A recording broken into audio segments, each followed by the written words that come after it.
Hello, everyone, and welcome. It's really great to be here today. Hopefully, a sunny day wherever you are, but the day may have passed depending on what time of day it is. I don't know. So lovely to see you and lovely to see everyone joining us. Do drop us a quick hello in the chat and tell us where you're tuning in from, because we always like to know. I'm Jenny Garrett, and welcome to another How a Coach Can Help session. A quick bit about me. I've been coaching for 20 years now. I run my own leadership consultancy. We work across 3 areas: inclusive leadership, entrepreneurial leadership, and AI ready leadership, because whether we like it or not, that is where the world is heading, and leaders need to be prepared. I'm also founder of the Diverse Executive Coach Directory, which is where our 3 brilliant coaches come from today. I set it up to solve a problem I kept seeing: organizations wanting to work with a group of diverse coaches, not knowing where to find them. So we created the directory to increase the visibility of talented coaches from global majority or ethnically diverse backgrounds. It's great to have you here. And this topic, I think, is so pertinent right now. I want you to be honest with yourself for a second. When was the last time you genuinely switched off? Not half watched a TV show while answering your emails, actually switched off. If you're sitting there thinking, I'm not sure when I've done that, you are at risk. And here are 2 numbers which I hope make you think. Mental Health UK's Burnout report last year found that 91% of UK adults experienced high or extreme stress in the previous year. 91%. And separate research found 63% of employees are showing signs of burnout, the exhaustion, the disengagement, the running on empty. So something has to give, and we don't want it to be you. And that's what it's about today. How coaching can help you set boundaries that actually stick, so you can protect your energy instead of constantly topping it up on fumes. We're going to look at spotting burnout before it floors you, working out where your boundaries are leaking, and saying no without guilt, and building a way of working that actually lasts.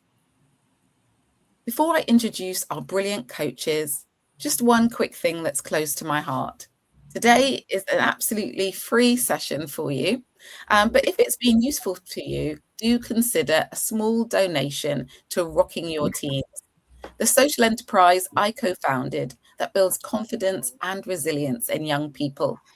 We've supported over 3,500 young people so far, and Tanya's popping the link for Rocking Your Teens in the chat. So as I mentioned, all 3 of today's coaches are listed in the Diverse Executive Coach Directory. And again, Tanya will pop the link in for that into the chat. And here is how today works. Our 3 coaches will introduce themselves briefly, and then I will put some questions to each of them about how coaching genuinely helps with boundaries and burnout.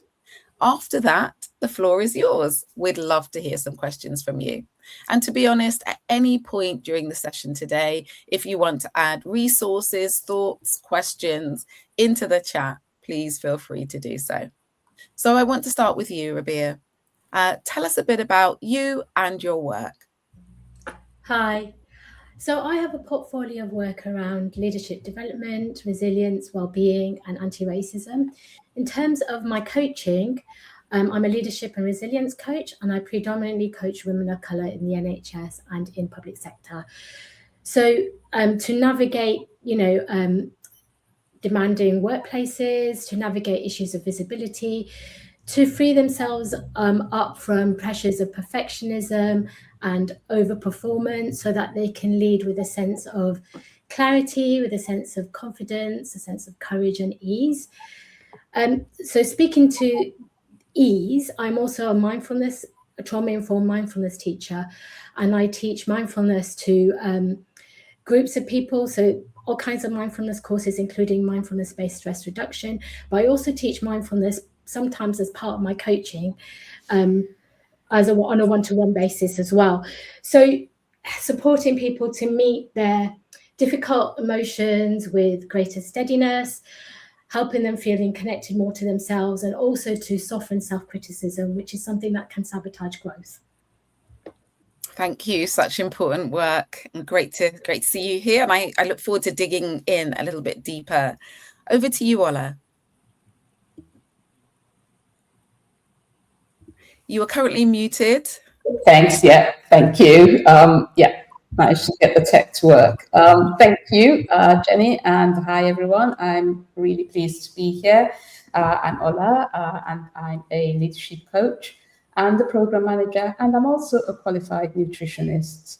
I've managed multi-million-pound programs across borders for well over 30 years now, which makes me feel slightly old, but hey. But my coaching career is a lot more recent. I've been a qualified coach since 2020.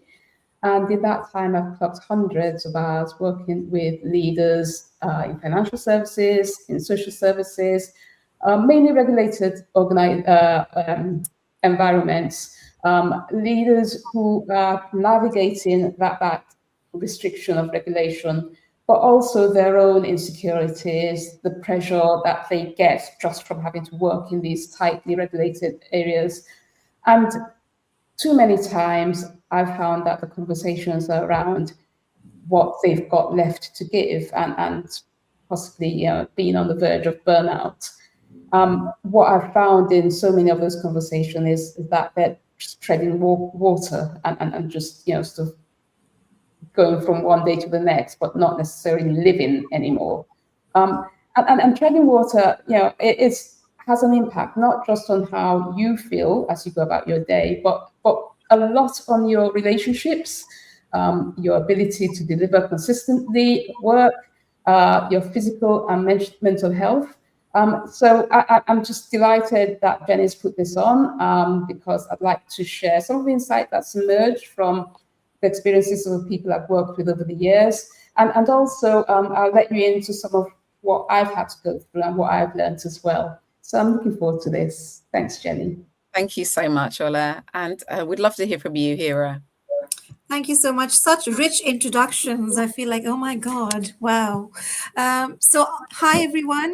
My name is Hira, as already introduced. I'm an executive coach. I'm a leadership development and allyship specialist and speaker, and I am the founder of a company called Advancing Your Potential, where we champion allyship programs and inclusive talent management initiatives. I'm also the author of 2 books, Her Way to the Top, A Guide to Smashing the Glass Ceiling, and Her Allies, a practical toolkit to help men lead through advocacy, and I have 2 more books coming on the way, hopefully one this year and hopefully one next year. And I'm excited to be here today because today I'm going to be speaking not just from an individual perspective, but also from the allyship perspective and how allies can support. So really pleased to be here. Thank you for inviting me. Thank you so much. Prolific. 2 more books coming out. Can't wait, Hira. I've got your first 2 and they've been brilliant. So they're great resources. So I'm sure the next 2 will help everyone. So thank you. As you can hear, these coaches have a wealth of experience in the workplace, through their research, through their experience. So, really do listen hard because you're going to get some fantastic nuggets of learning from them. I want to say hi to Jay, who said hello in the chat. Please do say hello in the chat if you're listening. Unless you say hello, we don't know you're here. And I'd love to give you a shout out and say thank you so much for joining us. So I want to start with my first question. Rabia, your background is in health psychology, and you are a trauma-informed coach, as you mentioned earlier. So you really understand the link between what is going on in our heads and what is happening in our bodies. There are 2 parts to this. First, most people don't notice that they're burning out until they've already hit a wall. What are the early signals, the ones that show up in the body or the nervous system, before we'll consciously admit anything is wrong? And secondly, once someone does spot them and sets the boundary, why is it so often gone by Wednesday? Is holding a boundary really about willpower? Okay. So both really good questions. I'll start with the first one. So the thing is, thinking about our mind-body connection, our body is constantly communicating with us. The thing is, we're not very good at listening. Without the world that we live in, we're very disconnected with our body. So initially, when it comes to signs of burnout, our body whispers, right? Initially, we'll be feeling tired. Let's say, even after a good night's sleep, we will feel tired. We might have increased irritability, which we very good at masking at work, but not good maybe when we get home. We lose enjoyment out of the little things that normally bring us enjoyment. We might start working excessively to catch up. We may start relying on caffeine and alcohol more than we used to. And then as it progresses, the signs of burnout actually start becoming louder. We may still not be listening, but hopefully we're starting to notice. So you could be, earlier I said you may be tired after a night's sleep, but, you could now go on holiday and still feel tired afterwards. So that's the message is getting louder. Or when we're trying to fall asleep, we're really exhausted, but we're really wired at the same time. We may get stuck in emotions such as despair, anger, sadness. We can't kind of unstick from them. Where before we were missing some social events, we might be having total withdrawal. We might not be able to make good decisions, or we've got decision fatigue. So even though we've got all the information, and even though decisions might be quite simple, we just can't seem to kind of like give an answer to things. So and then when we're no longer masking at work, so we might be masking at work before, but now we're not even masking at work either. So there's increased negativity, there's increased cynicism. Mm-hmm. There's a real loss of joy or appreciation, And the difference is, in the early stages, we can just dismiss it as signs of temporary stress. And it's kind of like, I have too much to do. But when it comes to the burnout stage, it's more kind of your body saying, I can't do this anymore. I can't, something needs to give. I can't do this anymore. Thank you so much for sharing that. And definitely, I don't think I've experienced burnout, but I've been close and definitely thought, I can't make one more decision. Please don't ask me. Yeah, that sense as well. I think that's a really interesting one that you've mentioned, which is you go on holiday and you still don't feel that you've rested. Mm-hmm. So that it's like, where does the rest come from? So I think that's so important that we can start to see those signs. Ultimately, if you can't find the joy in anything, then, that's a big red flag for you. Why do so many of us ignore those signals? From a trauma-informed perspective, why do you think we ignore it? Why? Yeah, this is another really good question. So from a trauma-informed lens, it's to do with the unconscious programming that we have perhaps early on in our life, in our childhood, that we may not be aware that is still, playing out in our lives, and it sabotages our growth. So, if we grow up in an environment where it was unpredictable, love felt conditional, there were high expectations, we learned maladaptive ways of coping, where in order to survive, in order to cope with the environment that we were in, so we would, perhaps show up really productive, perhaps show up as doing everything, to the highest standard we can, really taking care of everyone. So, for example, for perfectionism, it's not just about high standards, it's also a belief that you're only worthy or good enough if you are flawless. So, and that's a survival strategy that you have learned to avoid criticism, to gain approval, to stay in control, perhaps not get shamed or blamed, So the very things, and they apply to other drivers as well, like trying hard, what are the other ones? Hurry up. So the thing is about those is that they may have helped us survive and cope, but we are still running those, and it's exhausting. Now, if you're a woman of color, then there's another added layer of, navigating systemic pressures, feeling that you have to work twice as hard, constantly have to prove yourself, you want to be avoided getting stereotyped. And we have to unlearn. So yes, we've got to learn a lot about holding boundaries, but there's also some other unlearning that we might need to do around old patterns before we, so there's something about empowering ourselves with self-awareness, learning to kind of notice what's happening to us. I work with absolutely brilliant women who technically are really, really able, but many a times they haven't actually learned to meet themselves with kindness. So that's kind of an anecdote to perfectionism. And yeah, there needs to be some of this unlearning done, as well as new learning around boundary setting as well. It's added so much there, and I'm going to ask Tanya to add those drivers in the chat because people might not be familiar with them. It's so interesting that we're talking about something that happens to us now and maybe we're going to blame work. We're going to say, I've got so much to do, or maybe I'm juggling work and life. And it's like, or maybe I'm in the sandwich generation. I've got elderly relatives, I've got children, I've got work. And I think that burns me out. But what you're saying is actually from a trauma-informed perspective, this might have always going to happen because we have some patterns that we're pushing ourselves against, and maybe and it also overworking. Those drivers are not bad things, are they? They're bad things when you overdo them. When there's a cost, there's a cost to your, you can be ambitious and you can do it in a sustainable way. Yes. Yeah. Thank you so much. So I wonder if you can give us a short exercise to help us get into the space. You talked about your mindfulness exercises that you do right at the beginning. Is there something short that we could step into that you think would help us get in the zone, not overwork or get into that burnout zone, but pull ourselves back slightly?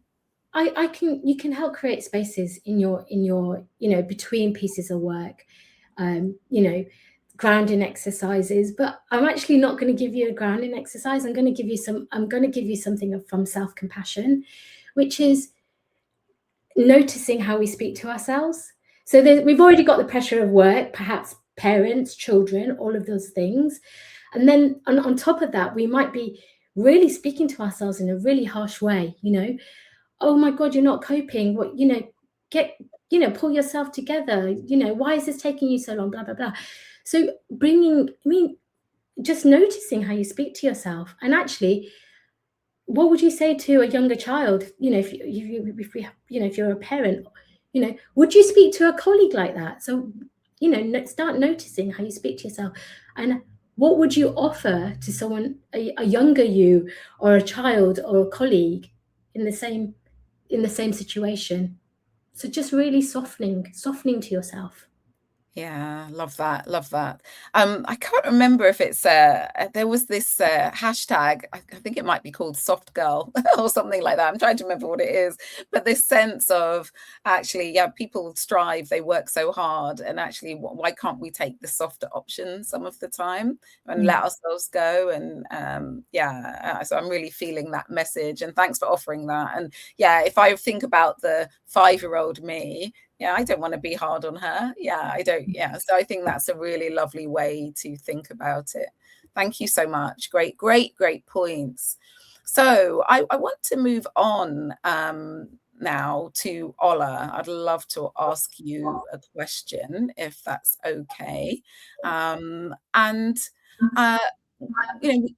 We took. Oops, sorry. Did someone want to say something there? Was it just background noise? It's probably just background noise. I just wanted to make sure I wasn't speaking over something. Okay, so Ola, before coaching, you spent 25 years running multi-million-pound change programs in financial services, and you now work with senior leaders on exactly that. Delegation, difficult conversations, procrastination, the decisions that drain us. So if we're getting really practical, when someone feels overwhelmed, where are the boundaries usually leaking that they cannot even see? What are the habits, the handovers that never happen, the conversations we keep avoiding that quietly bleed our time and energy away? Big question, I know, but we're looking for something practical from you. Yeah, you're right. Big question, but very relevant, and hopefully, I'll try and tackle it. I think I'll start in a place that might feel uncomfortable, because I know I was uncomfortable when I first started to understand this better. A lot of people who are feeling overwhelmed are not necessarily overwhelmed just because there's too much going on. It's more a matter of, it seems to be being done to them. They're feeling it all just landing with no control. And I guess the way I'd want to describe that is that somewhere, along the way, they stopped noticing the difference between what they were consciously choosing to do, choosing to get involved in, and what they were just, absorbing, because it turned up and it was there and they were there, and they just started, getting on with it. So I guess in terms of what that means in terms of boundaries, you mentioned the word handover, and that's a good place to start, because for so many of the people that I speak with, the clients I speak with, the handover just actually isn't happening. There's a role and there's responsibilities, and it's been made clear, formally, that this is where your boundaries are, this is what you're supposed to do, this is what they're supposed to do, and handover has happened, in terms of, okay, if I'm not doing this anymore, here it is, Mike or Jane or whosoever. But for some reason, the clients I'm speaking with sometimes are still doing this work. And they can't quite articulate why they keep doing what they have, supposedly handed over. And by the time they're talking to me, they're now worried about, giving it back to where it belongs, because it started to feel like, it might be confrontational, it might be me not pulling my weight, all sorts of fears about how that would go, because, and therefore, that's a drain, because they're doing all this extra work and not quite knowing how to deal with the fact that they're having to do this extra work. So that's one drain.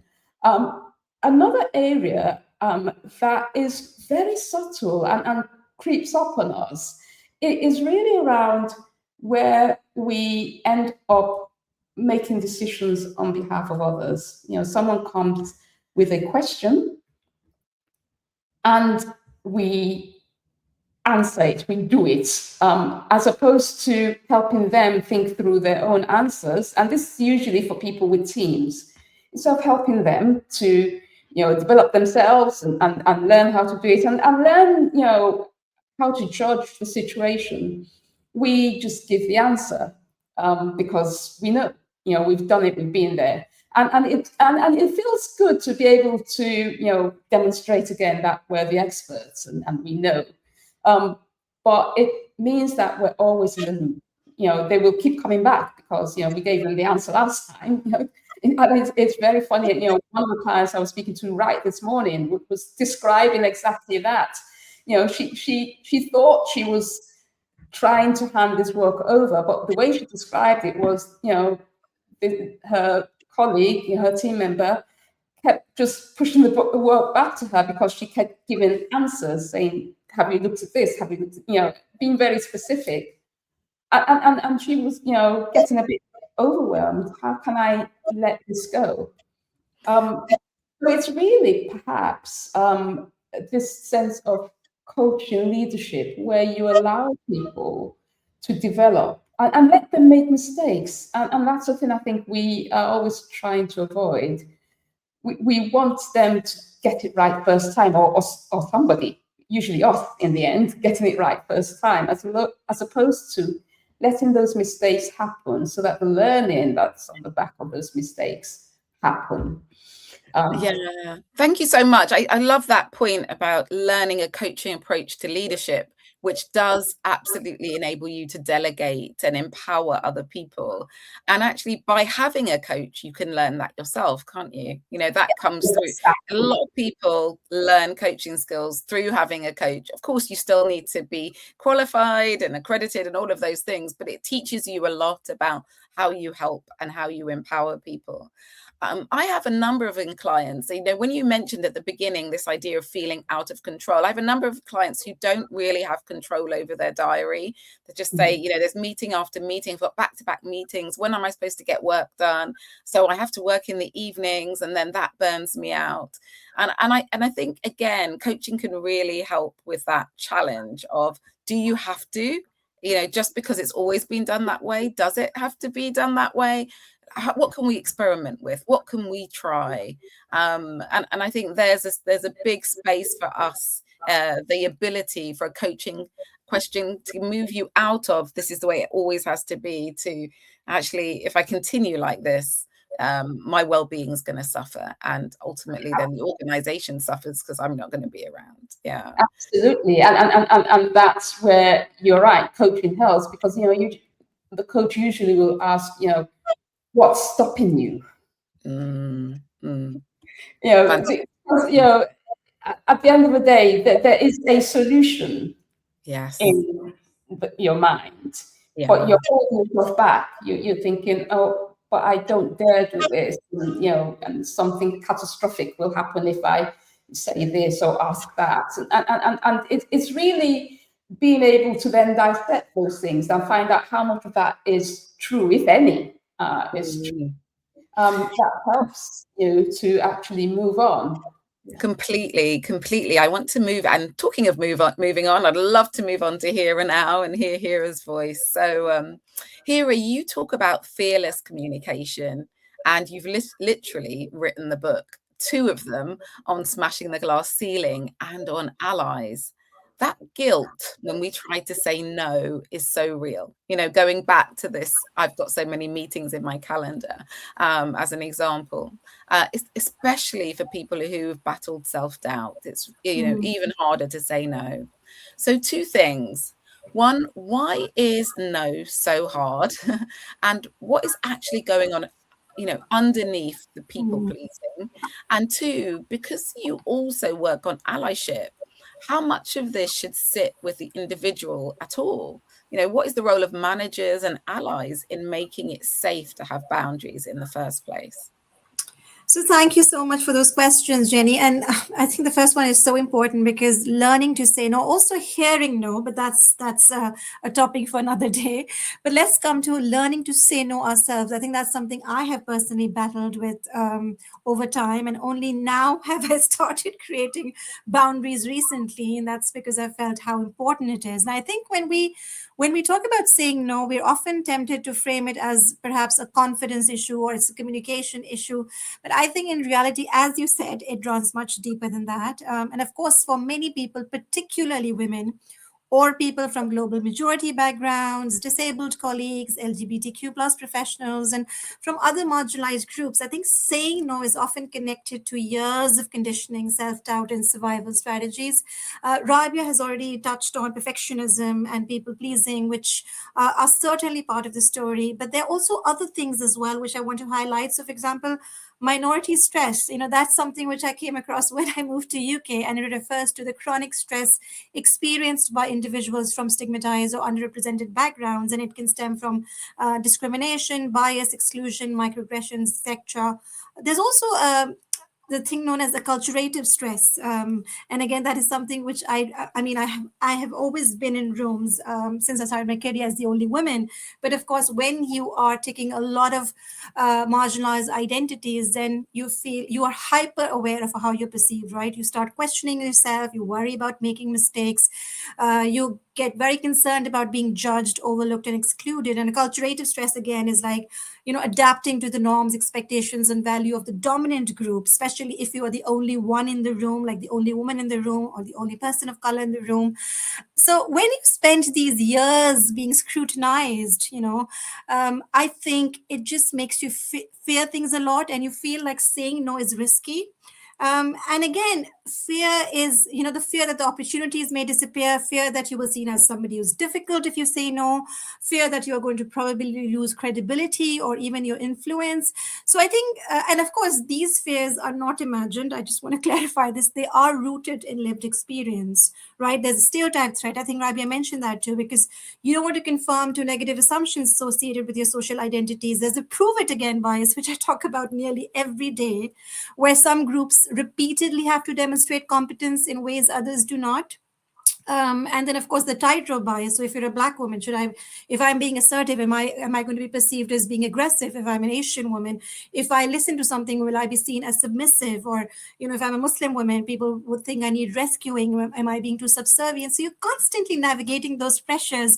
And I think that saying no can feel like a luxury that other people have, but you don't, because of all these lived experiences. And I think there's also this thing about scarcity mindset. And as a coach, I think I would really encourage people to think that, are you approaching this from a scarcity mindset? Because you might feel like every opportunity must be accepted because another one may never come along, or every request must be accommodated because you're still trying to establish your worth. So I think learning to say no is, yes, it's a personal skill, but I think we also need to talk about the systemic barriers. And of course, that's the reason why your next question, which you asked about allyship, is so important. And I think we've had this conversation, Jenny, when literally last week, about this manager who wasn't taking a full lunch break, and he was a perfectionist, and he thought that he needed to get the work done, so he would finish his lunch break in 30 minutes and come back to his table. And obviously the signal the team was getting is that it's not okay to take the full 1 hour, and that was the message he was passing on. And I think the biggest thing allies can do is to normalize these conversations, right? If people see that the managers are not taking a full lunch break, if the managers are not taking any days off, then who am I to be given that opportunity to do so? So I think people pay more attention to what leaders do than what leaders say, right? So I would say, I think boundaries can flourish or they can fail largely because of the environment around them, right? And we tell individuals to be resilient and say no and be more assertive. But I think if managers and allies do not help create the conditions where boundaries feel safe, then it becomes really hard.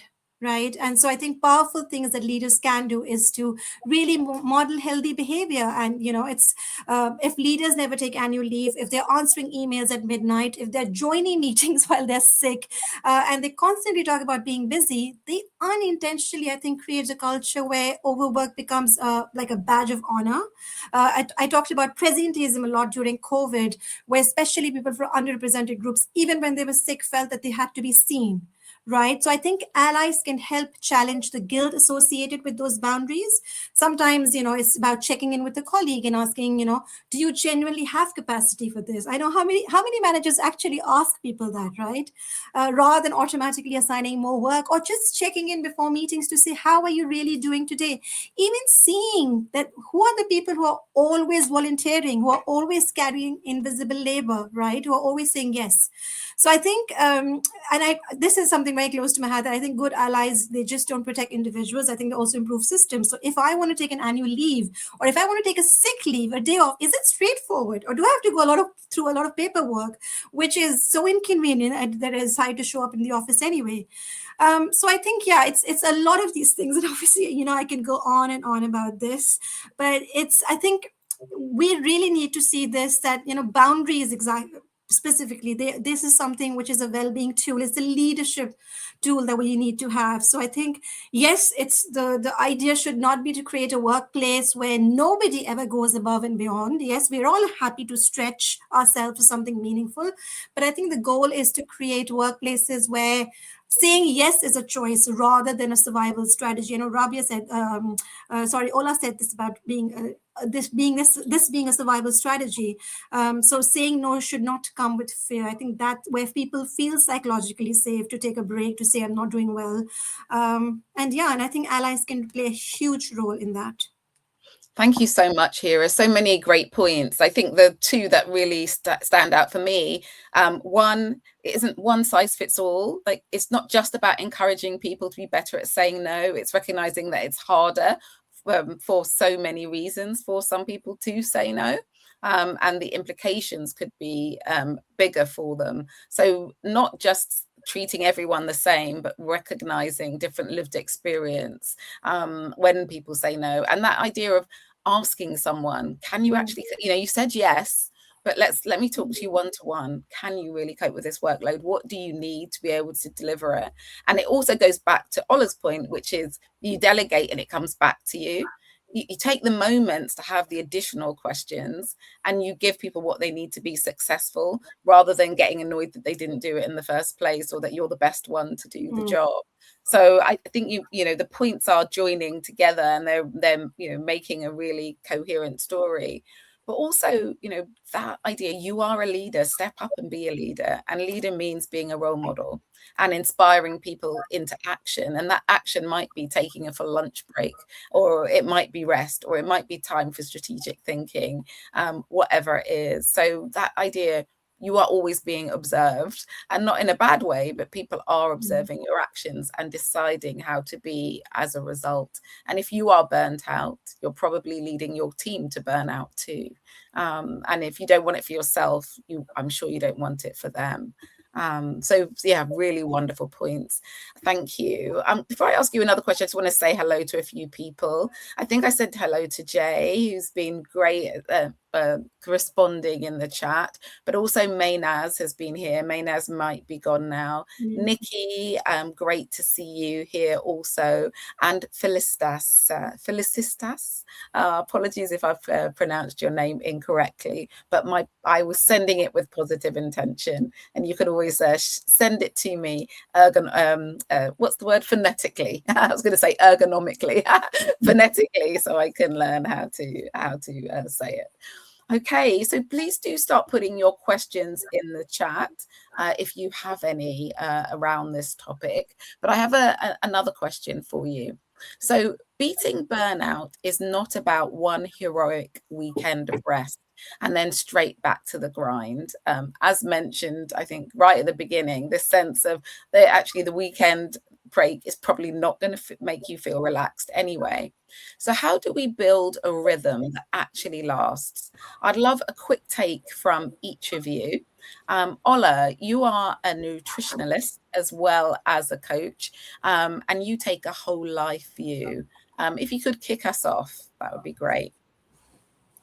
Yeah, so wonderful question. I think, people think about burnout as something that just suddenly happens to them. And Rabia, I think you mentioned this. This is not, an overnight thing. There are signs. Your body starts to whisper early on, and then it gets louder and louder and louder. But it happens because of the things that we do, and it accumulates because of the things that we do, which are regular and familiar behaviors. But some of these familiar behaviors are not particularly supportive. So they're not saying no. The always being there. They're familiar behaviors. We've taught ourselves to survive on those familiar behaviors, but they're not helping us now to move on. So recovery is never going to happen overnight. It's also going to accumulate little by little in the other direction.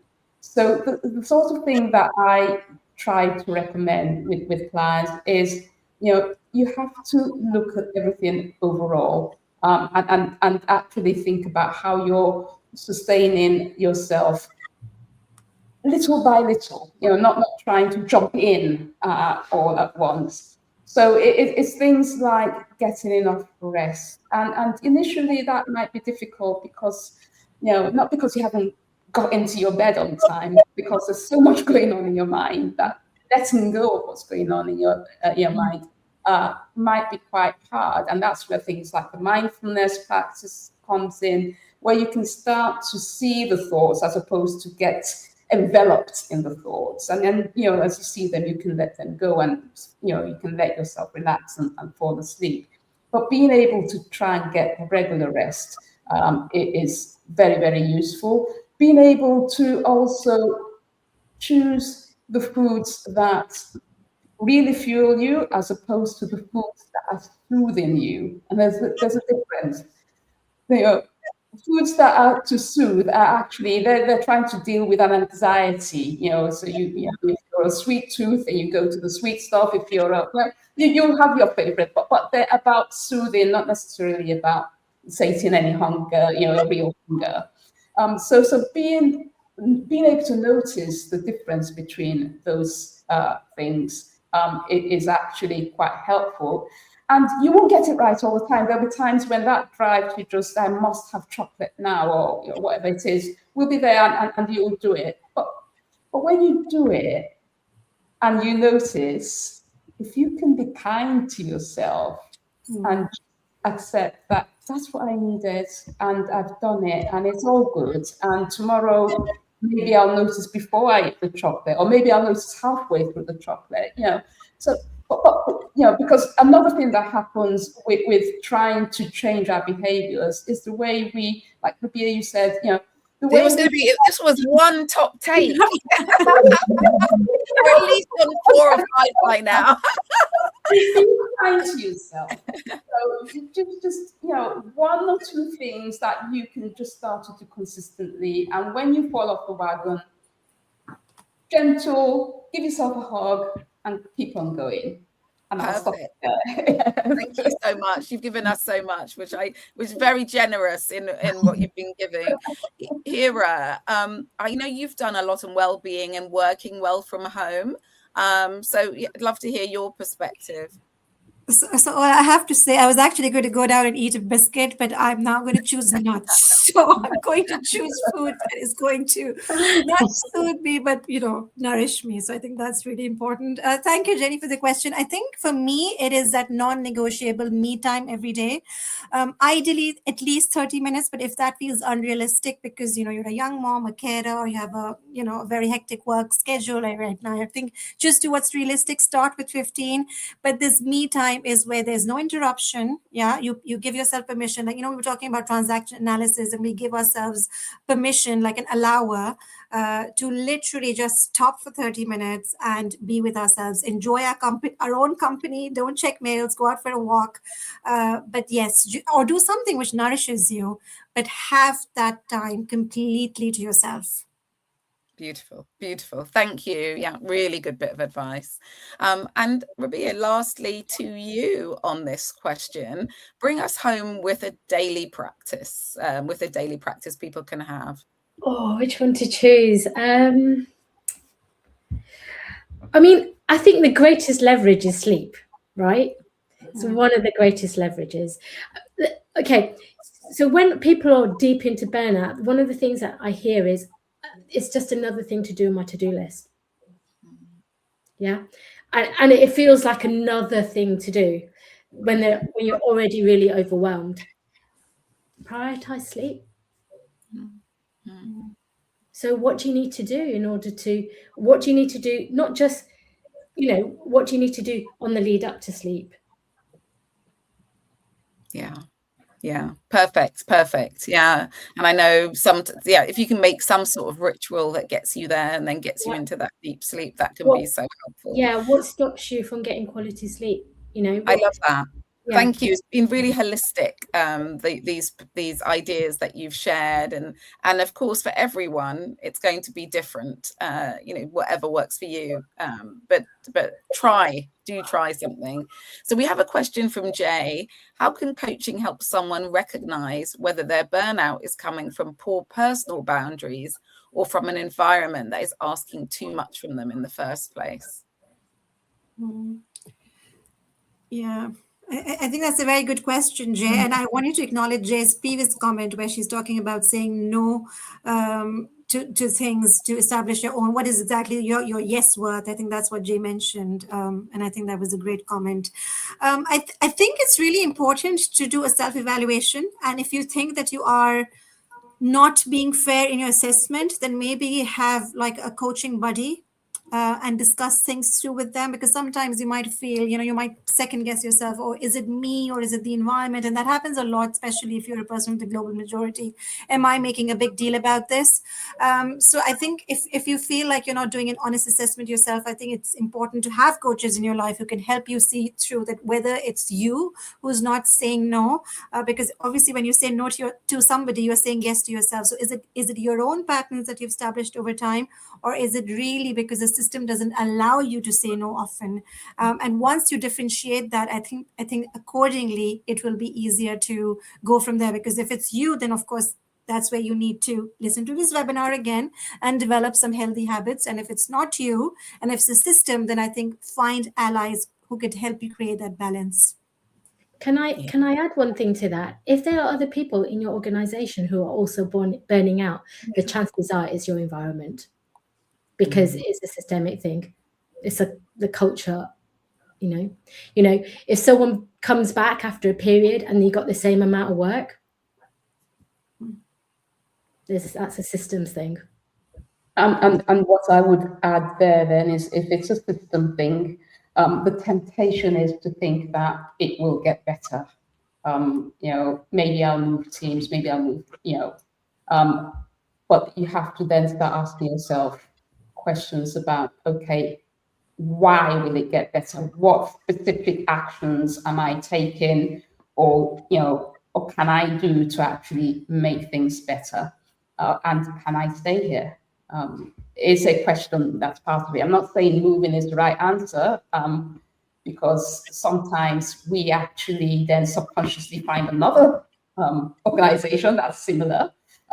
But there are conscious things that you need, or subconscious things, that you need to bring to the surface to start to understand what the actions are that you would take in order for things to feel more comfortable. Yeah, I completely agree with all of you. And something I sometimes will ask people is, if you were off sick long term, how many people would they have to put in place to do your job? And it's quite often people will say one person couldn't do it. If one person can't do it, you are overworked. This isn't humanly possible. So what has to give here? Let's not leave it to the point where you cannot be there and they do that. Let's try and create that urgency now to change things. And on a very practical note, I also think that sometimes we can work smarter, and we're, sometimes our own worst enemy in terms of, doing things as we've always done, etc. So yeah, I for me, I tackle it from both directions. You're bound to get it there. You're bound to get your answer. Sorry, one thing I want to quickly add, Jenny, because Joe here mentioned that technology and communication leaks a lot of energy because we're too easily accessible. And I couldn't agree more, because I think working from home, I'm a strong advocate for that. But one issue with that is that you don't physically leave the office, and there's no sort of break. So sometimes there is a tendency to continue and not physically pause, which we need to consciously do. Yeah, great point. Yeah, that's a very great point. One of the things that I ask clients to do is, explore whether or not there's some breaker, that they can create to recognize this is work and this is not work. Because, yeah, absolutely. But building on that, though, sometimes the overwhelm, the burnout is not just because of work. So, we're acknowledging that there might be too much to do at work, but sometimes work is fine, but everything else is, you've got aged parents, or you've got a sick child, or a relationship that's in a very rocky place, and all of these things drain us. They take our attention, they take our energy, and being able to acknowledge those things and acknowledge what that's meaning to our work lives is actually really, really powerful and valuable. But too many people think that, you know, they can become this robot that can just do when they, you know, when they're at work, when, you know, the reality is they're bringing all of what else is going on in their lives to the day job, and it's all, you know, merging and getting quite sticky.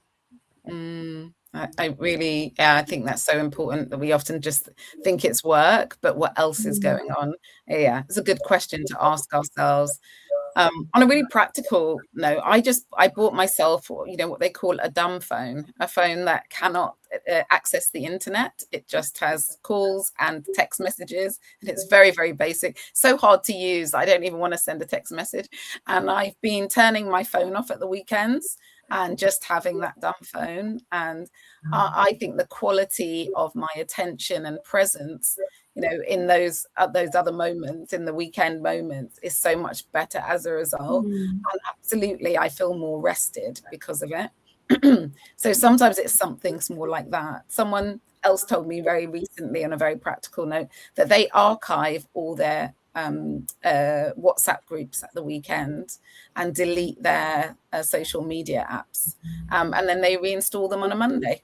So they just do it on a Friday night, reinstall it on a Monday, just to give themselves that space. So you know, accessibility is in lots of different ways, but managing the technology rather than the technology managing us, I think is important in this as well. Thank you so much. Yeah, there've been great comments in the chat as well, and some commitments as well, you know, have come out as a result of this. So it's felt a little bit like not just imparting knowledge, but I think it's been a bit of a coaching session as well for those who've been listening and observing. So it's been really, really great. Thank you for those questions. I think we're wrapping up, actually. We're coming to time. You've given so much knowledge and experience. And I want to model a boundary by finishing on time, or maybe early, and giving our coaches a few minutes back to themselves so they can have some me time. So I really want to thank our brilliant coaches, Rabia, Ola, and Hira. If today has shifted something for you, and from the chat, I think I can see it has, you know, do get in touch with them. You know, do get in touch, because this is just really, you know, the tip of the iceberg. There's so much deeper work that coaches do with you that can really help you put things in place that are sustainable for the long term. So do get in touch with them. And we're on LinkedIn, so you can find them via LinkedIn or via the Diverse Executive Coach Directory. And you can find other coaches there also. I'm sure my colleague Tanya has added the link in the chat. Also, you know, we're going to ask you for some feedback as well. You know, number one, you haven't left with lots to do. I'm hoping you've left with one action and you've added that in the chat, so that what's going to happen for you is that you don't get to the point of real burnout. But we also just love to hear how you found the LinkedIn Live / webinar. So do complete our survey and let us know how it was for you, what else you'd like us to cover in this How a Coach Can Help series, because we know people are finding it really valuable. And lastly, our next webinar is taking place on the 21st of July, and it's How a Coach Can Help Me Win the Office Politics Game Without Being Political. Yeah, so that's a really big one, a challenging one. So do join us at our next webinar. Do complete the survey and give us some feedback on how you found it. Do connect with the coaches, including myself, and we have a LinkedIn page as well for the Diverse Executive Coach Directory. So there you'll find which ones are coming next. So I just want to say a big thank you. It's been a really great session. You're getting lots of love in the chat, Rabia, Ola, and Hira. Yeah, let's make sure we don't burn out. Let's put those boundaries in place. Let's work out why our behaviors are what they are. And let's make sure that we role model the best behaviors so others can follow. Thank you, everyone. It's been great. Thank you. Thank you. Bye-bye. Bye. Bye. Thank you.